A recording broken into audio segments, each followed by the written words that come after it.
Hello दोस्तों, तो हम लोग पढ़ने वाले हैं आर्टिकल 20 से लेकर आर्टिकल 22 तक। ठीक है, तो हम लोग पहले ये देखेंगे कि आर्टिकल 20 में क्या लिखा हुआ है। तो आर्टिकल 20 में आर्टिकल 1 to 3 कर आर्टिकल 20 में 3 क्लॉज है। क्लॉज 1, क्लॉज 2 और क्लॉज 3। इसमें पूरे में अगर देखा जाए तो अपराधों के लिए दोष सिद्ध करने के संबंध में संरक्षण दिया गया हुआ है। ठीक है, तो हम लोग स्टार्ट करते हैं। तो अगर हम लोग बात करें आर्टिकल 20 क्लॉज 1 की, तो आर्टिकल 20 क्लॉज 1 में लिखा हुआ है कि किसी व्यक्ति को तब तक अपराधी घोषित नहीं किया जा सकता जब तक जब तक कि उसने अपराध के समय लागू किसी कानून का उल्लंघन न किया हो और उसे उस कानून में प्रस्तावित सजा से ज़्यादा सजा नहीं दी जा सकती। यानी कि इसमें दो चीज़ें कही गई हैं कि जब कोई व्यक्ति अपराध कर रहा है तो उस समय, वर्तमान समय में अगर उस अपराध के लिए कोई कानून है तो उसको सज़ा मिलेगी, नहीं तो सज़ा नहीं मिलेगी। इसका मतलब ये है कि आप वर्तमान समय में कानून बनाकर किसी व्यक्ति को पिछले समय के लिए अपराधी घोषित नहीं कर सकते। जैसे कि अगर 2021 चल रहा है और मैं कहूँ कि मैं कानून बनाता हूँ, मैं ये कानून बनाऊँ कि जितने भी लोग मूंगफली लेके घूमते हैं, मान लीजिए बीजेपी सरकार है इस समय, और वो कानून बना दे कि जितने भी व्यक्ति मूंगफली वगैरह लेके गले में लटका के घूमते हैं उन्हें दंड की श्रेणी में रखा जाएगा और उनको दंडित किया जाएगा।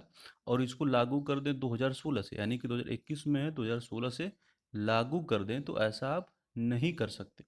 अगर ऐसा अगर होता तो क्या होता, आपको पता ही है कि एक विशेष व्यक्ति जो दिल्ली में बैठा हुआ है वो तुरंत इसके कानून के अंडर में आ जाते हैं। ठीक है, तो ऐसा आप नहीं कर सकते कि वर्तमान समय में कोई कानून बनाए और भू लच्छी हो, यानी कि इसमें मैं लिखा हुआ है वो यहाँ पे, भूत लच्छी दंडी विधेयकों से संरक्षण, उसका मतलब यही है।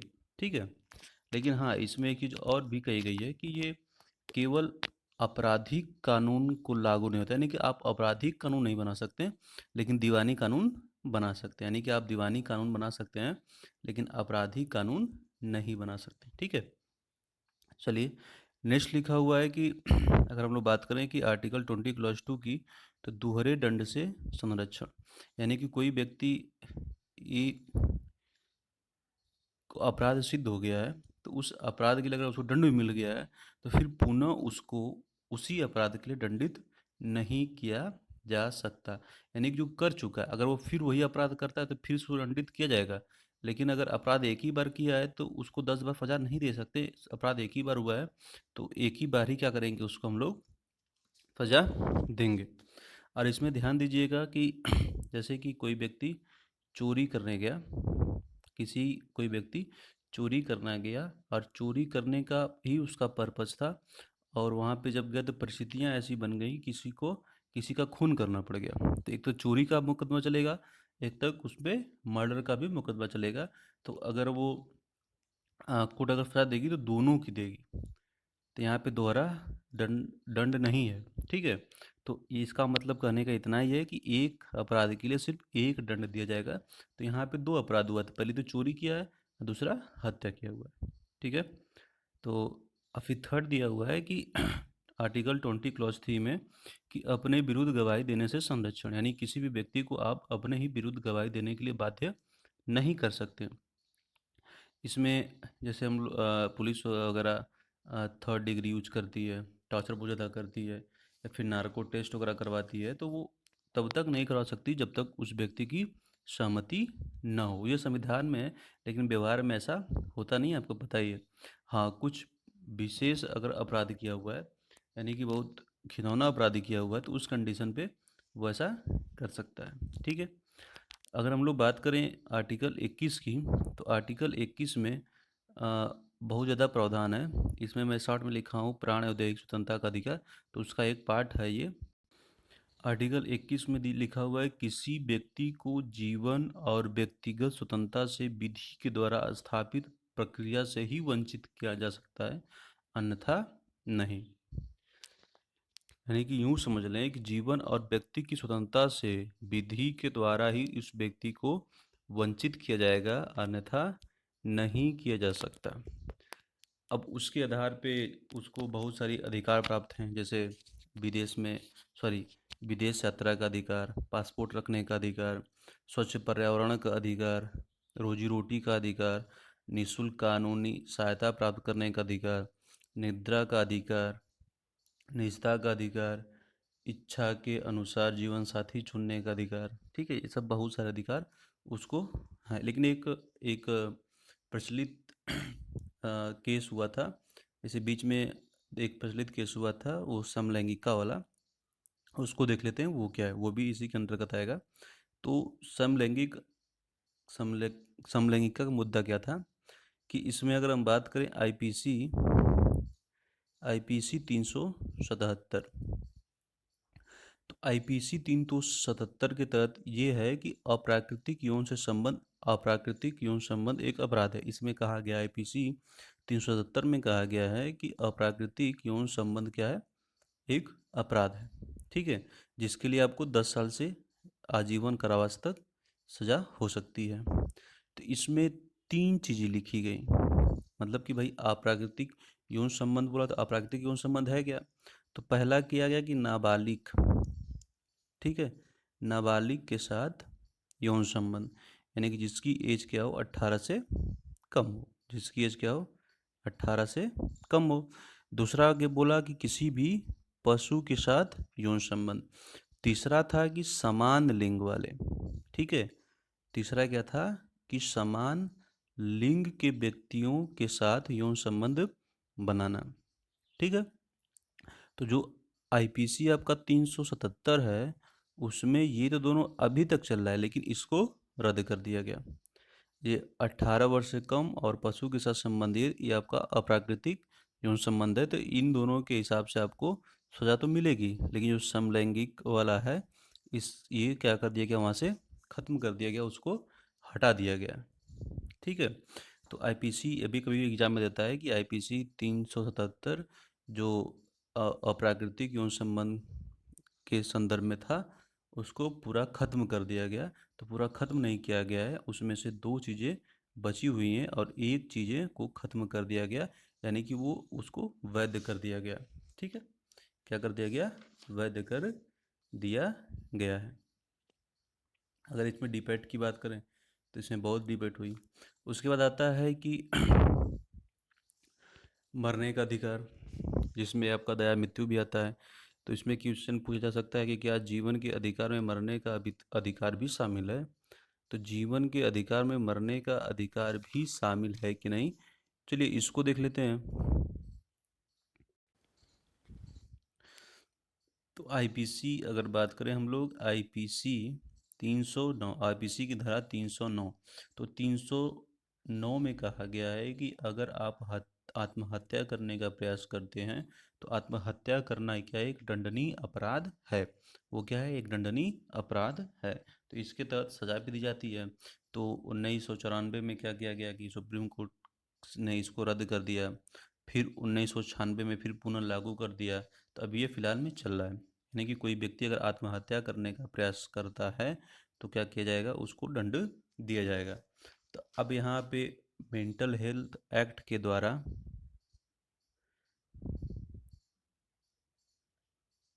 Mental health care sorry mental health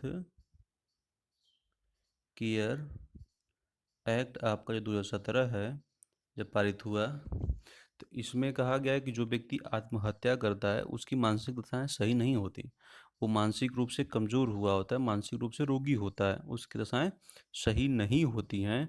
अतः आईपीसी की धारा 309 के तहत ये सज़ा देना सही नहीं है, बल्कि उसको ऐसा माहौल क्रिएट किया जाए कि वो फिर से जीवन जीने की इच्छा उस व्यक्ति के अंदर प्रफुल्लित हो या पले। ठीक है, तो मेंटल हेल्थ एक्ट 2017 था, तो उसमें ये कहा गया कि कोई भी व्यक्ति अगर आत्महत्या करता है, अगर वो बचता है, आत्महत्या करने की कोशिश करता है और बचता है, तो उसको क्या करना चाहिए, उसको ऐसा एनवायरनमेंट क्रिएट करना चाहिए जिससे उसको फिर से जीवन जीने की इच्छा उत्पन्न हो सके। अब फिर अगर हम लोग बात करें इसमें हम लोग इसमें बात करें कि आर्टिकल 21A जो है, ठीक है, सॉरी, अभी हम लोग इसमें अभी बात किए हैं किसके, मेंटल हेल्थ की, ये वाली। तो क्या किसी व्यक्ति को, अगर जैसे मान लीजिए कोई व्यक्ति असाध्य रोग से पीड़ित है, यानी कि बहुत ज़्यादा उसको कष्ट है और उसकी लाश ऐसे चल रही है, वो जीने की इच्छा नहीं रखता, वो बोल रहा है कि मुझको अब मार ही दो, ठीक है। यानी कि इतना कष्ट है उस बेचारे को रोग के द्वारा, जैसे भी वो जीना नहीं चाहता, वो फिर डॉक्टर से अनुमति लगाता है कि भाई मुझको अब मार ही दो जैसे भी। तो क्या उस डॉक्टर के पास अधिकार है उसे मारने का? तो नहीं, ठीक है। एक आप लोगों को पता होगा कि 2011 में एक दिल्ली में केस हुआ नर्स के साथ बलात्कार करने की वजह से वो कोमा में चली गई थी।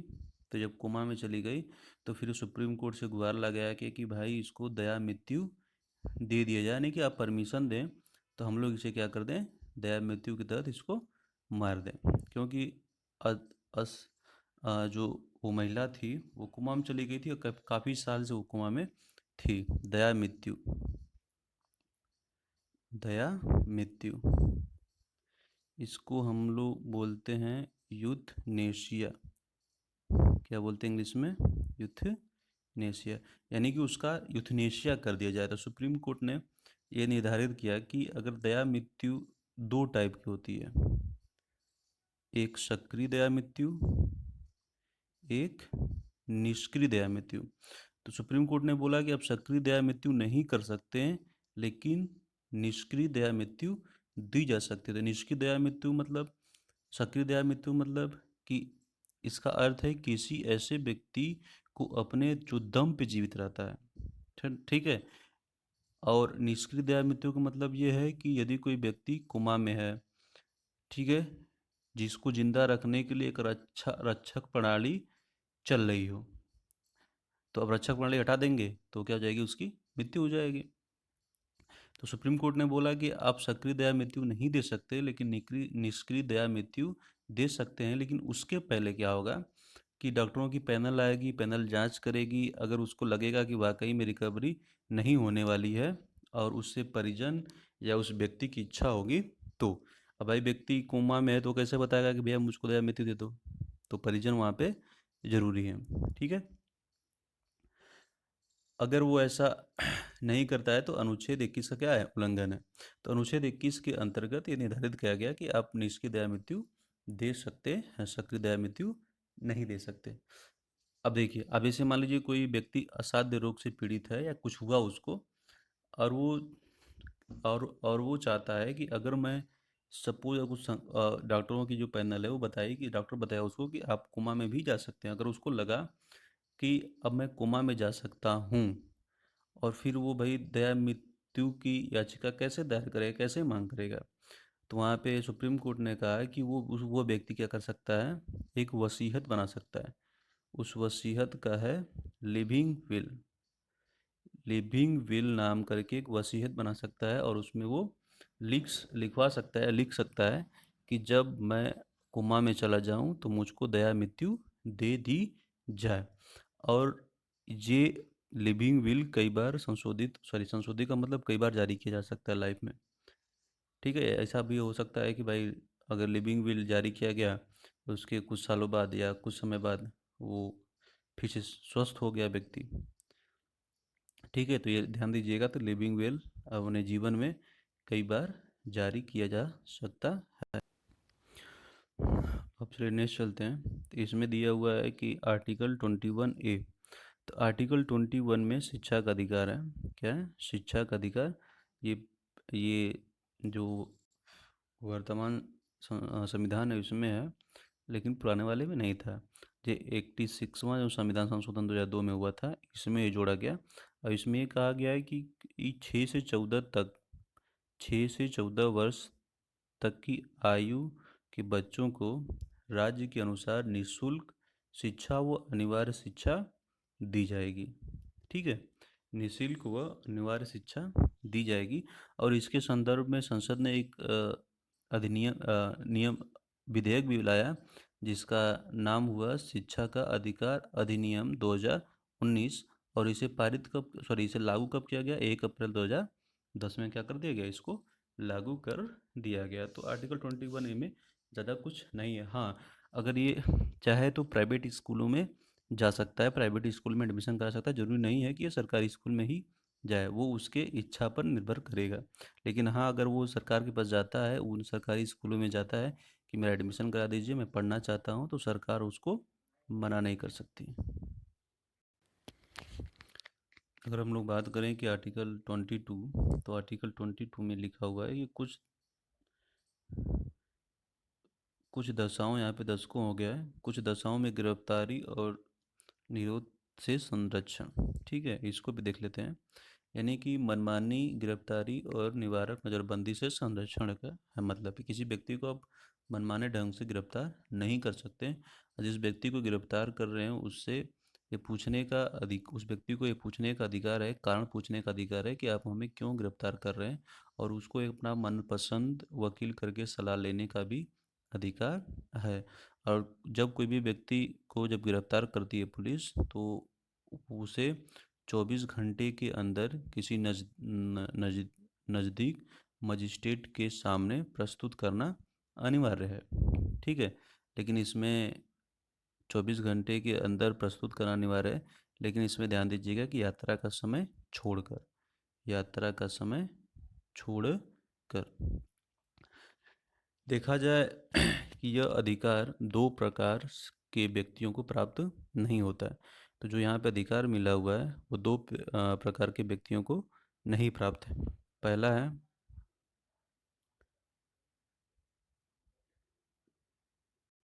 पहला है शत्रु अन्य देशी।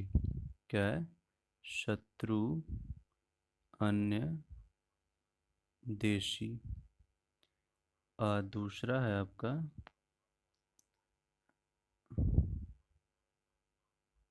निवारक